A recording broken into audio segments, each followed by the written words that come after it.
রাস্তাটার যে পরিস্থিতি খুবই খারাপ, খুবই দুঃখজনক। এই রাস্তা চলাচল করা যায় না। এই রাস্তা মনে করেন 12 মাসের মধ্যে 10 মাসই মানুষের চলাচল সবসময় থাকে। এরপরে এই নিচু এইরা গরু মনে করেন গরু বয়স ঘোড়া এর মানুষ যত আছে এই দিয়ে চলাচল করতে করতে এই রাস্তা মানে গহীন হয়ে গেছে, কাদা পানিও। এরপরে মনে করেন হাওড় যে বিল বা নদী আছে এগুলি আস্তে আস্তে ভরাট হয়ে গেছে। এটি খনন করার দরকার। খনন করলে এই রাস্তাটা উঁচা থাকবে, এটার মধ্যে পানি আসবে না। এরপরে মনে করেন যে যে রাস্তাটা আছে এই রাস্তাটা আমাদের সবচেয়ে বেশি হয়েছে। এই রাস্তাটা আমাদের চলাচল করা খুবই দুঃখজনক। মানে চতুর্দিকে কাদা পানি নিচু ভাঙতি।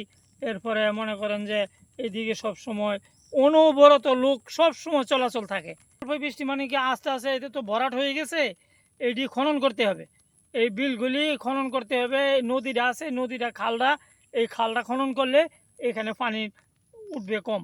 এই যে দুফালি মুখা পানি ঢুকার পরে আবার ঢুকে এই যে এই পানিটা জমা হয়, এই কারণে লাগি মনে করেন আমরা দেশের মানুষ এই এলাকার মানুষ চলাফেরা করতে পারে না। এই গেল একটা। আর এই দিনে রাস্তাটা ধরে কইরা গেল সরকারে, এখানেও ভাঙ্গা সেখানেও ভাঙ্গা।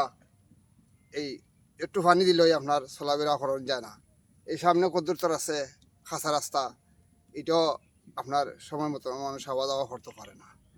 তখন আমরা তো বহুত কষ্টের মাঝে আছি।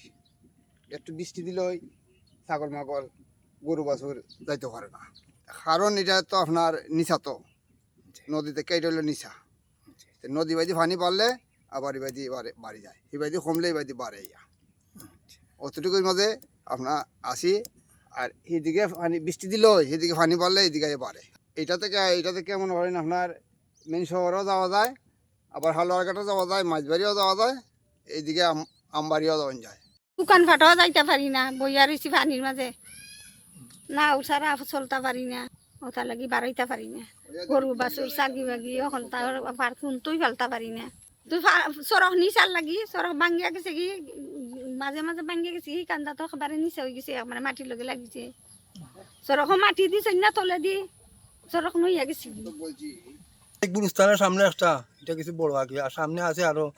এটা আমরা মাঝবাড়ি গ্রামের বাসিন্দা হয়েছি কেন, এরা আইতো খুব অসুবিধা হয়, খুব সমস্যা এটা, খুব সমস্যা এটা।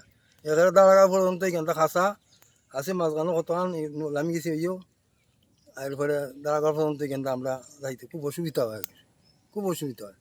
রাজ্যের চলাচল তো পানি বাইদি যাওয়া যায় না, রাস্তাঘাটের লামি গেছে গিয়া রাস্তা।